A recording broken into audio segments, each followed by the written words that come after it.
pada saat maghrib ketika istrinya sedang mandi dan mau menghadiri makan malam di bawah, ternyata ada kejadian yang aneh.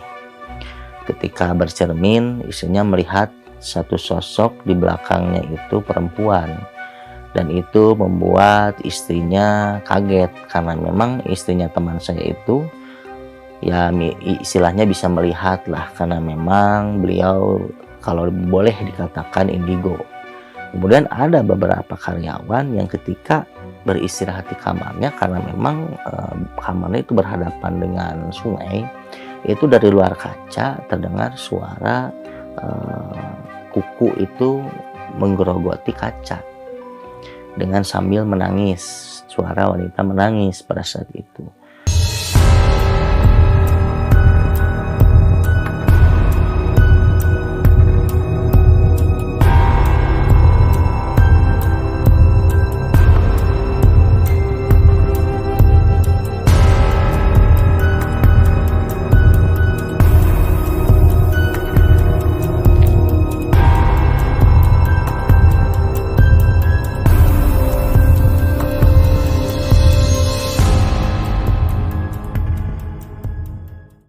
Assalamualaikum warahmatullahi wabarakatuh.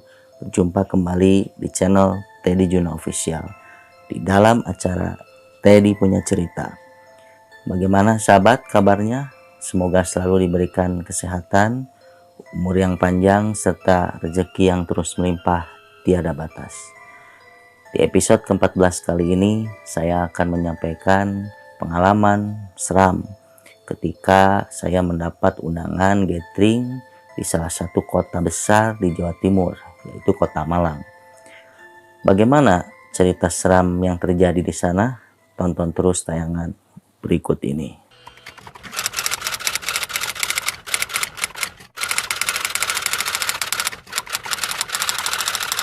Gathering perusahaan merupakan salah satu agenda rutin yang diagendakan oleh perusahaan tempat saya bekerja.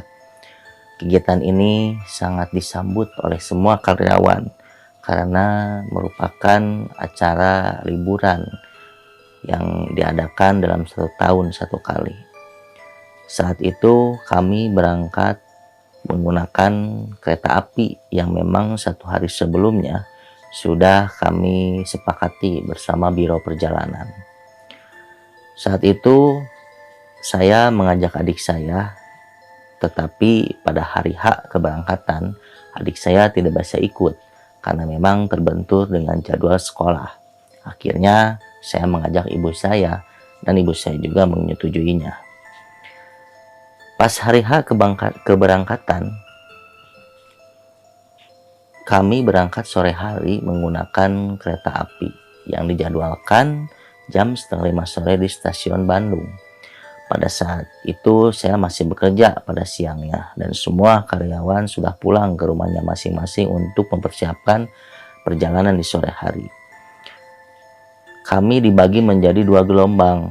Ada yang berangkat jam 3 sore dan ada yang berangkat jam 4:30 sore. Kebetulan saya dapat jadwal jam 4:30 sore.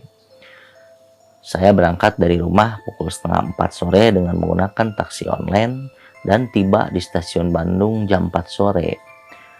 Di halaman depan stasiun sudah banyak rekan-rekan saya menunggu bersama keluarganya.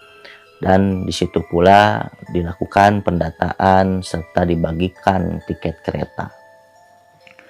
4:30 menjelang saatnya kereta akan berangkat, kami sudah memasuki kereta dengan rapi. Dengan kebanyakan 8 gerbong tersebut diisi oleh jumlah karyawan dari perusahaan kami. Tapi ada juga penumpang lain yang mengisi beberapa gerbong. Waktu perjalanan dari Bandung ke Malang itu menghabiskan waktu kurang lebih 12 jam. Kami melewati beberapa kota besar di Pulau Jawa serta tiba di Surabaya. Dan dari Surabaya dilanjutkan tujuan akhir ke Kota Malang. Keesokan harinya kami tiba di Kota Malang pukul 9 pagi. Saat itu pula agen perjalanan menginformasikan untuk kami berkumpul di bundaran di luar stasiun Malang Kota. Kami menuju bis masing-masing yang saat itu sudah tahu akan menaiki bis mana. Kebetulan saya dapat jadwal di bis 4. Saya dan ibu saya menaiki bis tersebut karena agenda selanjutnya akan makan pagi di salah satu resto di Kota Malang.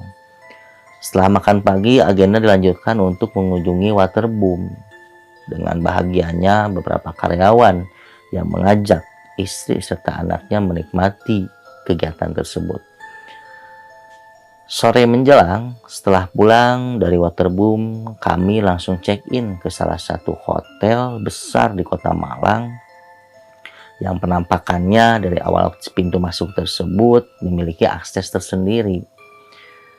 Dan hotelnya begitu besar, memiliki fasilitas yang lengkap, mulai dari meeting room, restoran, swimming pool, kemudian juga halaman area playground yang luas, dan berdekatan dengan sungai ketika itu.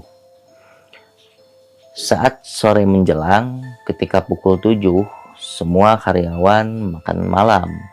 Dan pada saat makan malam juga dilakukan beberapa kegiatan yang diusung oleh panitia pada saat itu.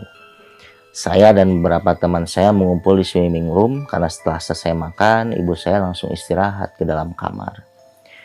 Kami mengobrol sampai larut malam hingga pukul jam 11 malam saat itu. Sedikit demi sedikit, karyawan sudah memulai memasuki kamarnya karena memang lelah perjalanan selama seharian belum istirahat. Saat itu saya memutuskan untuk cepat istirahat pada jam 11 dan saya langsung ke kamar dan terlihat ibu saya belum tidur, masih menonton serial di televisi.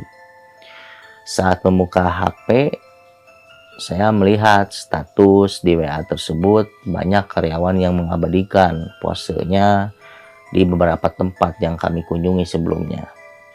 Tiba-tiba teman saya, sebutlah namanya Boy, WA ke saya ngirim pesan.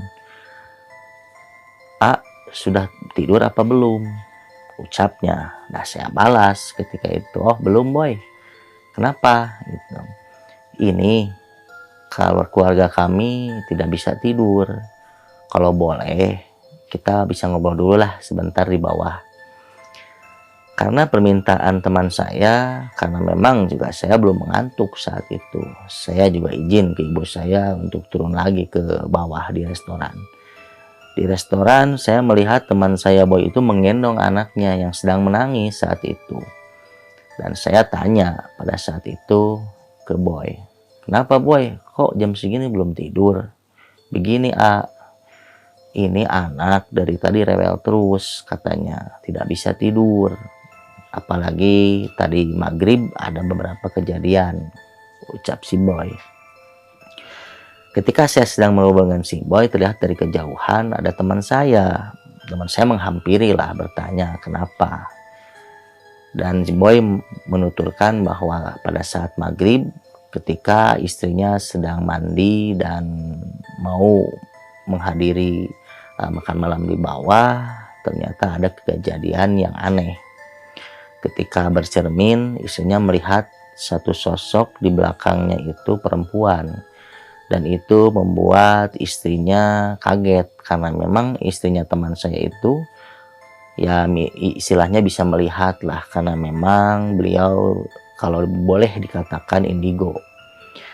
Istrinya Boy menyebutkan bahwa memang di area ini banyak penghuninya. Dan saat itu juga anaknya Boy, anak mereka itu tidak bisa tidur dan istirahat karena mungkin diganggu oleh sosok tersebut. Setelah Boy bercerita, saya juga kasihan melihat teman saya tidak bisa menempati kamarnya. Saya tawarkan kepada Boy, gimana kalau misalnya anaknya dan istrinya tidur di kamar saya bersama ibu saya. Kemudian Boy juga menjawab apakah tidak keberatan dengan ibunya, ibu saya maksudnya. Saya karena kasihan sama teman saya coba hubungi ibu saya ketika itu. Ketika dihubungi, ibu saya juga malah senang.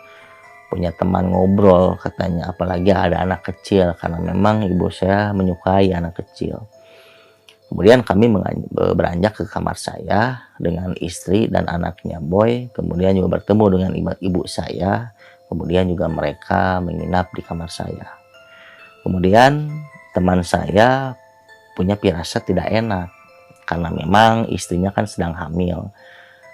Dia ada kepercayaan kalau memang diganggu seperti itu harus pakai pangle. Pangle itu sejenis bumbu dapur yang digunakan ibu hamil atau misalnya ibu yang anak-anak jika terjadi suatu gangguan. Kemudian teman saya berinisiatif untuk pergi ke dapur hotel mencari bumbu dapur tersebut.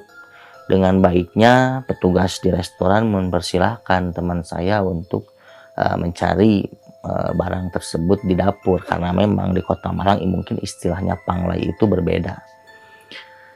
Teman saya tidak menemukan, hanya menemukan beberapa siung bawang putih, dibawalah bawang putih dan diberikan ke kamar ibu saya untuk dititipkan ke istrinya Boy. Setelah itu jam 12 malam lewat, kami menuju kamarnya Boy di lantai 10. Kemudian juga saya juga merasa berbeda aura saat itu dengan ranjang satu. Kemudian juga Boy bercerita ketika kejadian maghrib ada sosok yang berdiri di belakang cermin ketika istrinya bercermin. Tidak ada kejadian aneh ketika kami menempati kamarnya Boy. Pada saat itu Boy tidur di tengah, saya tidur di pinggir, dan teman saya satu lagi tidur di sebelah kanan. Sampai pagi menjelang, ketika itu istrinya Boy itu menghubungi Boy bahwa anak sudah bangun dan tolong jemput. Gitu. Akhirnya kami pada saat pagi hari menjemput anak istrinya di kamar saya. Dan saya juga bertanya ke ibu saya apakah selama malam anaknya masih rewel atau tidak. Ternyata ibu saya juga bilang enggak, malahan anaknya pulas tidur, dan istrinya juga bilang sama, anaknya pulas tidur. Kegiatan selanjutnya setelah dari pagi kami persiapan untuk berangkat ke salah satu wahana besar di Kota Malang.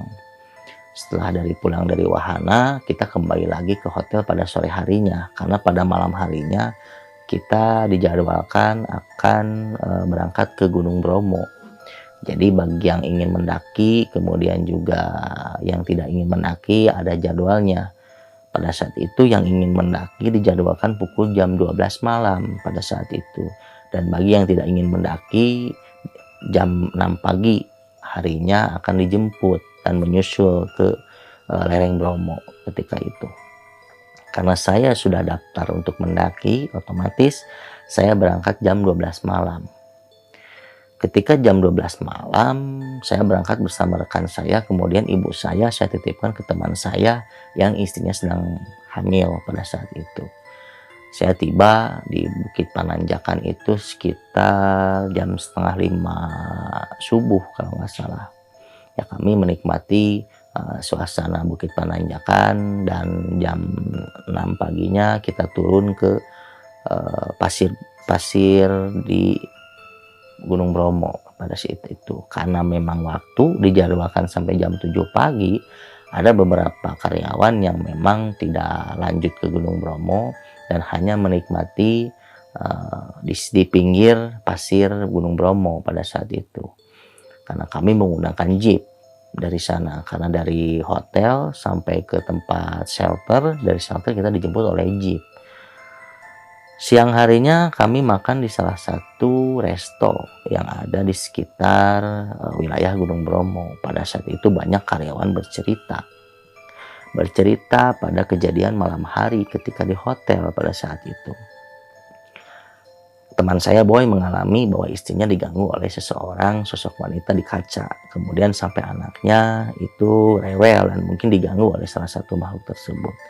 Kemudian ada beberapa karyawan yang ketika beristirahat di kamarnya, karena memang kamarnya itu berhadapan dengan sungai, itu dari luar kaca terdengar suara kuku itu menggerogoti kaca dengan sambil menangis. suara wanita menangis pada saat itu. Kemudian juga ada yang melihat ketika dia bersama keluarganya di kamar, ada yang mengetuk pintu. Dan dilihat juga tidak ada orang. Sahabat misteri, jika kalian mengalami hal-hal seperti kejadian yang kakek saya alami, boleh silakan berbagi cerita di channel saya. Saya akan tampilkan cerita tersebut setelah kalian mengirim email lengkap ke email di bawah ini dengan subjek Teddy punya cerita. Terima kasih sudah menyaksikan pengalaman yang saya sampaikan. Mohon maaf jika ada pihak atau yang tersinggung dengan apa yang saya sampaikan. Mohon maaf karena memang tempat dan kejadian sudah saya samarkan. Terima kasih. Semoga sahabat misteri selalu diberikan kesehatan, umur panjang, dan rezeki yang tidak batas. Akhir kata dari saya, Assalamualaikum warahmatullahi wabarakatuh. Salam Rahayu.